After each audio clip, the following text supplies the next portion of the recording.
Merry Christmas, everyone. I hope everybody had a good Christmas, good holiday season. Today I will be bringing you my beginnings of the Killing Floor guide on Steam. My Spelunky guide did pretty well, and I'm really enjoying this game, so I've decided to, as I build my skills in this game, to show some of the strategies that I find that are consistent and effective. Now, if you're new to Killing Floor, you're missing out on a treat. This game is a co-op. It's meant to be played co-op, but it can be played solo, as I'm going to show you here. But first, I'm going to run down some of the classes here. Field Medic, obviously stands for itself. You got your faster healing syringes, and you start with body armor once you level up to level 6. All my guys are at level 6. I had to grind to get this. It was a long time, but it was worth it because when you grind up to level 6, you have special things you spawn with that you're like bread and butter for each class. Like, for example, the sharpshooter will have his crossbow, or the commando will have an AK-47. And in the higher difficulties, it really is vital to spawn with your bread and butter because the difficulties are just insane. The enemies are just relentless, and you're going to need all the help you can get. If you're playing solo, though, unless you are an absolute god at the game, you better be playing the Berserker class for 99% of the time. The Berserker class is pretty much the only way to survive in Killing Floor solo that I've seen. I'm sure there are players out there that are just absolutely god at the game and can do it with any class, but I'm still learning, so I'm going to go Berserker exclusively if I'm going solo. If you're playing co-op, it just depends on your playstyle. The support specialist, he specializes in shotguns.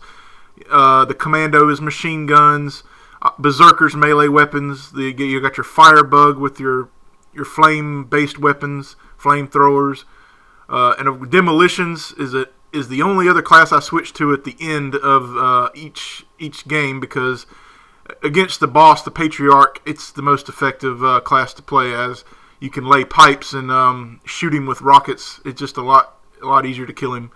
So every time I get to the boss waves solo, I always switch to demos. Or hell, if I'm even playing co-op, I go demo always in the final wave. Each class has specific advantages, but they also have specific disadvantages.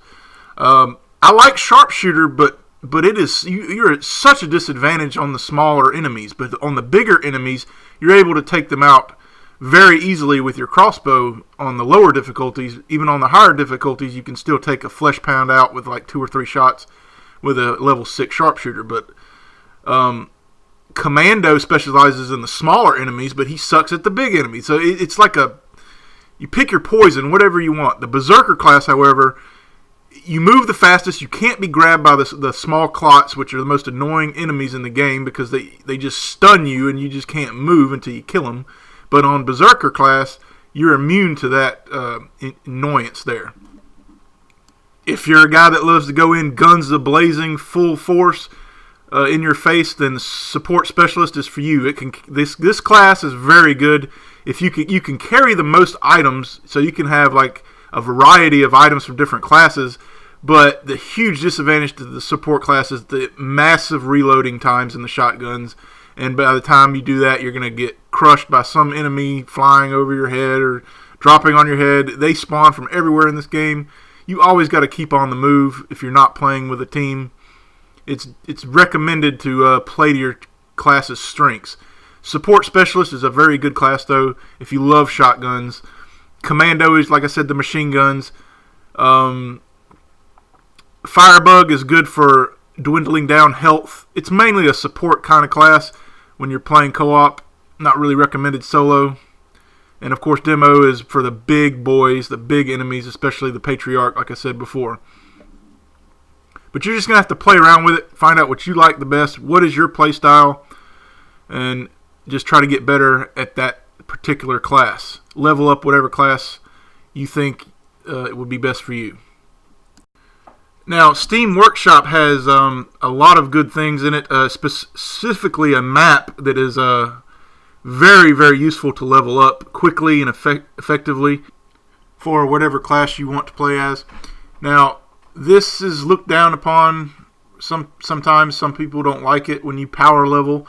They say you're noob and you can't, they see your high rank and they think you're good at the game, but if you just power level to get, the best stuff and have the best chance to get into the game, they look down on it. A lot of people do. I've seen multiple times where people are like, "Oh, he's a noob. He's a level 6, but he just cheated or whatever." The power leveling is well within the confines of the game. It's not cheating. It's not hacking in any way. You're just leveling up your guy. It takes a lot of hours to grind, but I've condensed it into a very short time period compared to what it would be. So if you're gonna hate on me, go ahead, because I power leveled the shit out of this game.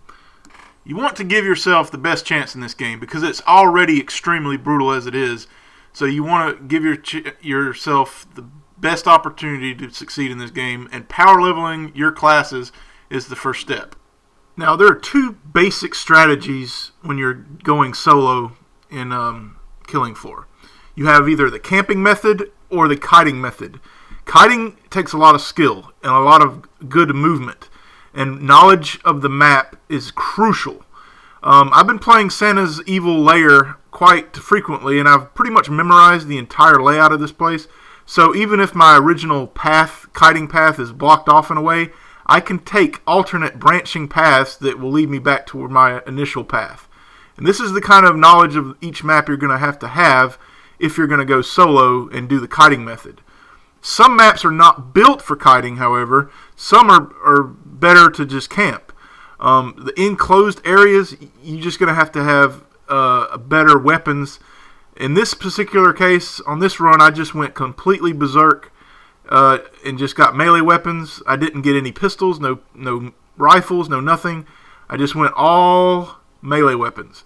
Melee weapons on Berserker is very effective, even on flesh pounds and husks. Everything else, as I'll show you as I get through. I'm not going to do the whole thing because it would just take too long, but here's the original kiting path right here. You start off at the spawn. Perhaps I should tell you what actually kiting is. Kiting is essentially just running a circle around the map and getting enemies to spawn behind you and not in front of you. It kind of like Call of Duty Zombies. If you guys have played Call of Duty Zombies, you would run around a circle around the map to get the zombies in an area where you could deal with them. And the same thing applies here. The same strategy applies, except it's just it's just like Call of Duty Zombies, man. You get stopped a few times and then you're dead, especially on the higher difficulty. I'm going to run down the enemies. This is a husk. He's a snowman right now because of the Christmas event. They'll fire rockets at you. You can jump over them. You can actually listen for the rockets and just time your jump to... These are stalkers. These invisible bitches, man. They'll sneak up on you and just claw at you. Commandos can see them, but Berserker can't. You can just see the little Predator a la Predator cloaking device they have. Those big boomer Santa Claus things, those are bloats. They'll puke on you. Now, you can take this path that I'm taking. It's a very good path. I looked it up online. I'll have the link to the guy's video because I don't take credit for anything I didn't find myself. But this is a very good path. But I have also did alternations for it. There's different paths you can take, especially if this, like I said before, you're not always going to have clear sailing. The quantity of enemies increase and as you get further in the waves, and sometimes your path is going to be completely blocked off, and you have no choice but to deviate from the path. So, but here's where I like to camp, get them lined up. This is probably the safest place in Santa's Secret Lair, but you can't stay here can't get greedy in this game. You have to know when the hell to get out of here. Like, you don't want to get, take a damage from one thing and then another, and then all the time you're dead. You just got to kind of pick. It's kind of like a timing thing, like a quarterback in the pocket. Like, you got to know, okay, I only got X amount of seconds to get rid of the damn football or I'm going to get sacked. Same thing in this game. You have to know, okay, I'm going to stay here and kill some enemies as they get behind me, but you can't get greedy. You have to know when to just go, when to just run away. Your movement doesn't need to be jeopardized in this method because your movement is all you have to survive. I've gotten greedy, and I'm going to show you at the end where it got me killed. I got to the end of this on Suicidal. This is Suicidal difficulty. So it's one step below the hardest in the game, which is Hell on Earth, which I'm not going to go for that just yet. You want to see an annoying enemy? Oh my God, these gingerbread cookies, which they are in the Christmas event, but they're called gore fasts. These guys will sneak up on you, and before you know it, you'll be dead. Even on the lower difficulties, these guys cause massive damage. You'll hear them talking on the Christmas event. I'm not sure if what they say otherwise, but here they'll say something like, I won't bite, or cholesterol doesn't kill, I do. If you hear these things, you know they're closing on you fast, and they have exceptional speed, and there's one right here. Very careful with these guys. Always use alternate fire on your melee weapon. I'm using X-Patter. I don't like using the keyboard and mouse. I find controllers to be easier for me. I mean, I have a very good setup that I think is it works really well for me. I'm able to switch my weapons very quickly, heal myself quickly, all that stuff. I'm going to go more in depth later on. This is just an introduction to the game.